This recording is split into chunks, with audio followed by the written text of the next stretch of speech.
Good morning, gentlemen. This is the Christ to Courage Daily Prayer for Men. It is August 29th, 2020. And good morning. Hope you're having an absolutely great day. I don't know what the theme is going to be today. Possibly it's good mornings, People have told me that sometimes they wake up and they're full of joy, and other times they get out of bed and it's a little bit more difficult. And then there are those evil days that their brain was assaulted with a lot of negativity. And I get it. We're human beings, and as human beings, life is not perfect.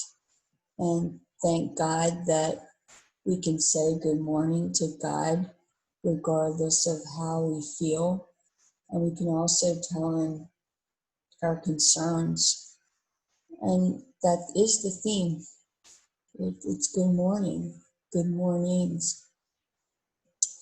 And if you've had bad ones, there is a beauty in that, because you can also have good ones. I think Bob Proctor, who does a lot of work where he talks about that they're opposites. So if you're currently in poverty, you can be in wealth.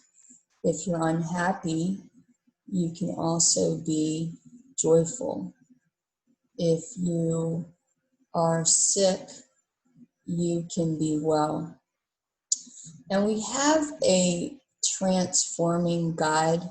It talks about being transformed by the renewing of your mind. And that kind of gets a little bit twisted, because you hear teachings and basically, once you get saved, it's time for you to do the heavy hauling. And that's really not accurate, because it's according to the renewing of your mind, not the mind that you were born with, because that is enmity against God. The betrayed mind, the embarrassed mind, the shy mind, the abused mind, the neglected mind, that's kind of been destroyed. But when you get born again, God talks about he gives you a heart of flesh. He gives you a new heart. He gives you a spiritual identity. So the identity that you were born with, possibly you weren't treated well. You weren't talked to well. When you were born, there might have been things said over you that weren't good, because the mother, your mother was anxious. She was anxious about money. She was on drugs. She didn't know how to pay for you. She didn't have a husband. Her boyfriend was not supportive of a pregnancy, or she was too immature to handle the situation, or you were born and you started out with a great life, and then your father got on drugs. It didn't matter if he was an engineer, that took him out. Or possibly you were born to a family of organized crime, and there was lots of witchcraft and things in your life that weren't good.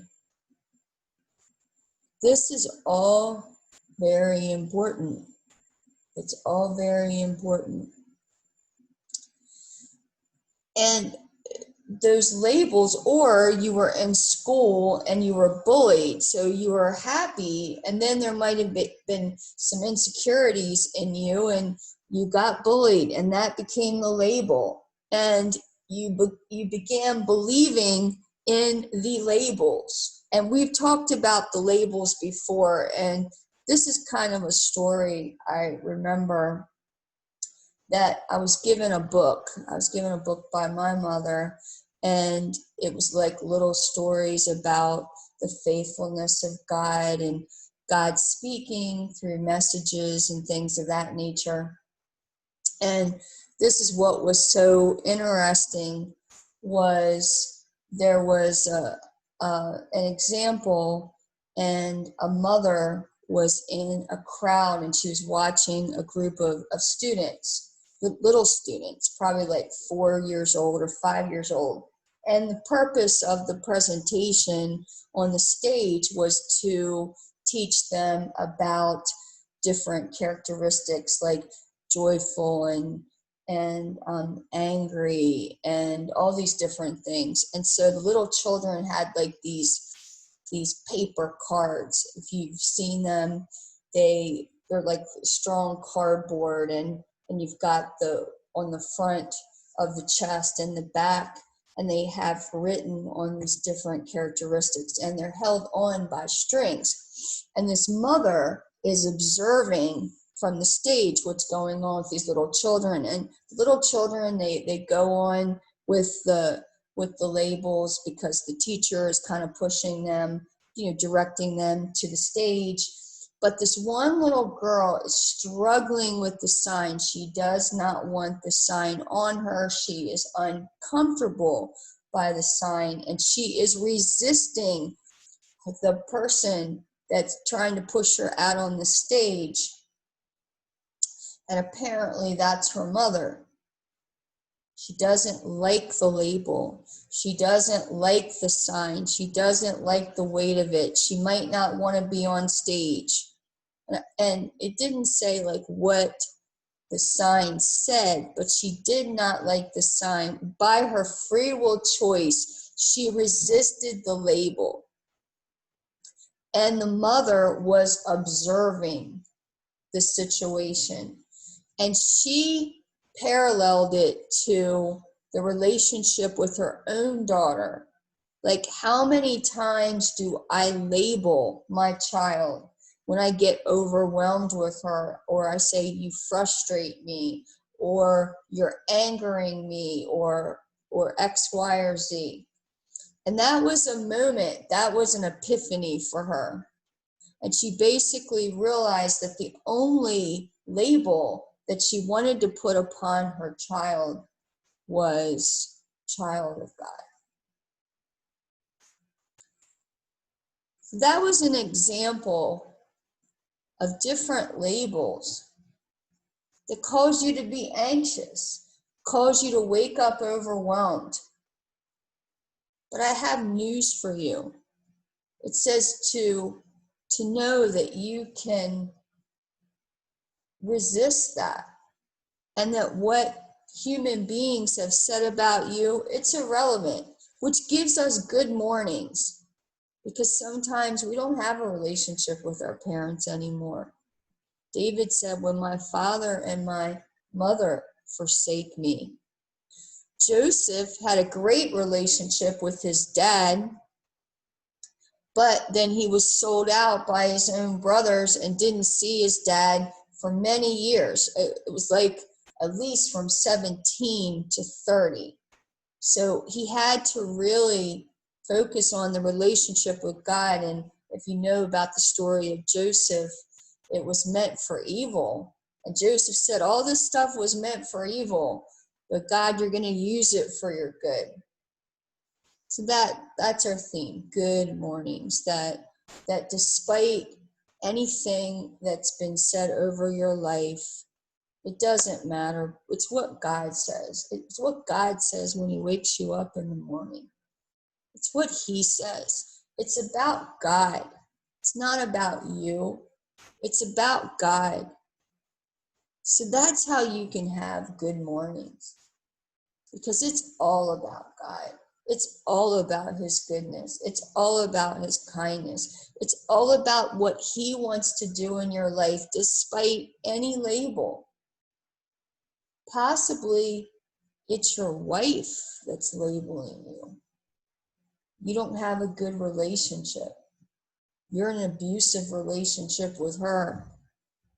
It's mentally and physically and emotionally. And a lot of people think that, women can't beat men, or they can't be abusive to men. Well, they can.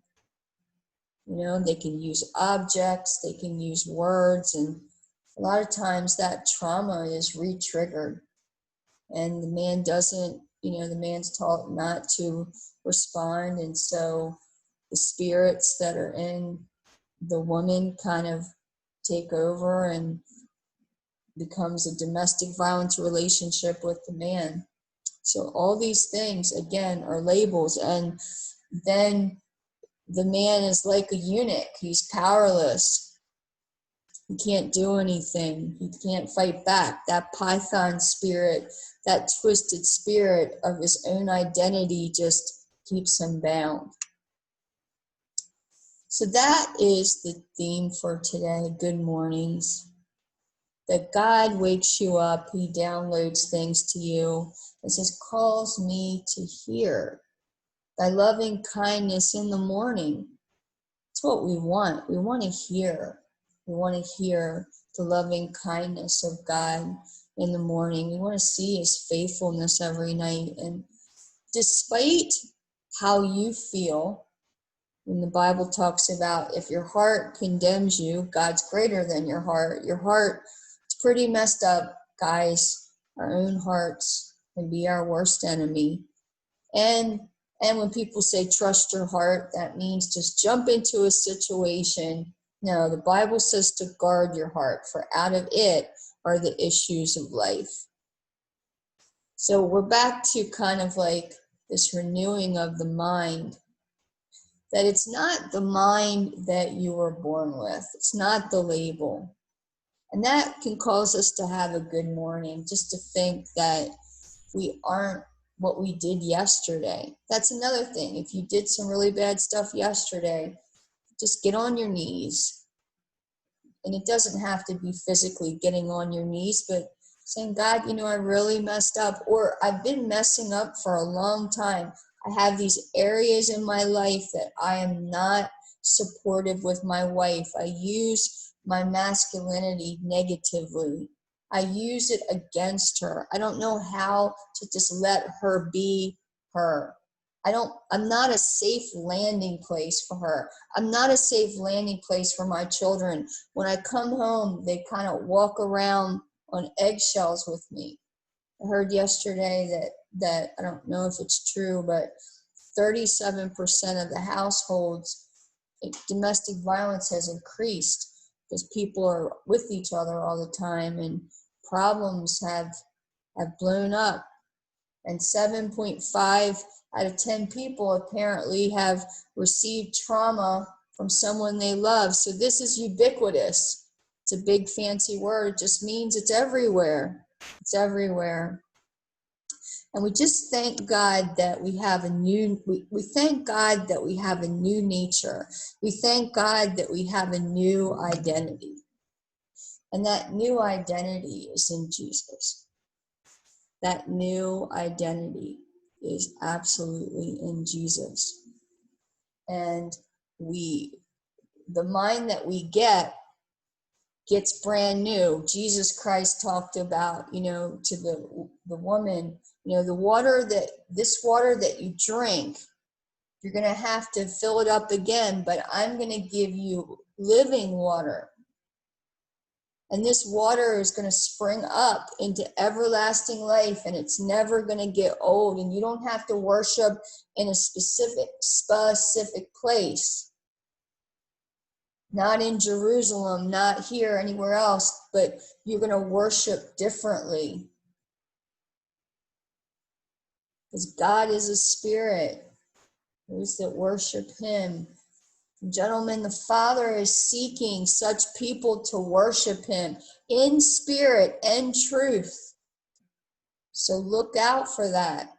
Be pursuing that. Ask him, what does it mean to worship you, God, in spirit and truth. They're two separate entities.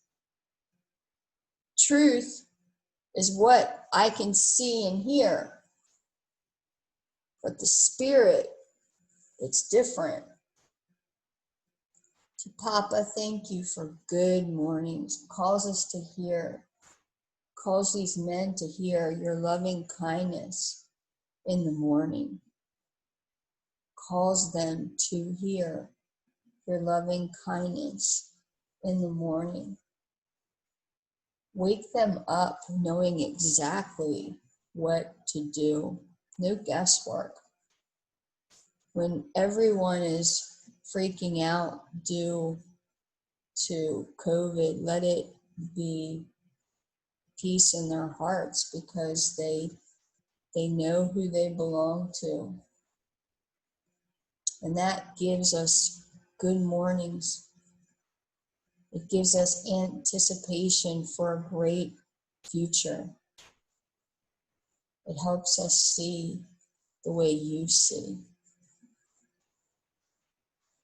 Papa, I thank you for these gentlemen that this Saturday or Saturday night or Sunday it's good. It's a good morning because you're good and your son is good and your promises are true and what you want to do in their lives is good.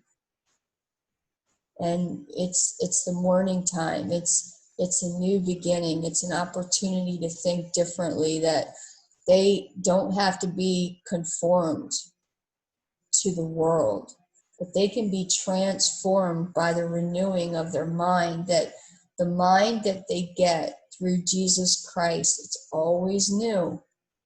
All they have to do is say, I'm going to access my new mind, not the label I was born with, not the label that I acquired, not the label that I have now, but I am going to say, I'm going to confess good words over my life.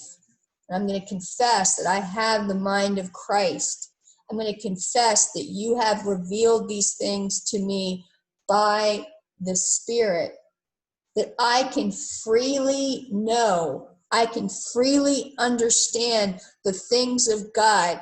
I will know what to do without any guesswork. These 24 hours that I have been given by God, I will do the very best. I will do the utmost for my God and for his son, because his son died for me, because my God gave his son to die for me. I can have newness of life, and it never gets old, and that makes it a very good morning. In Jesus Christ's name, amen.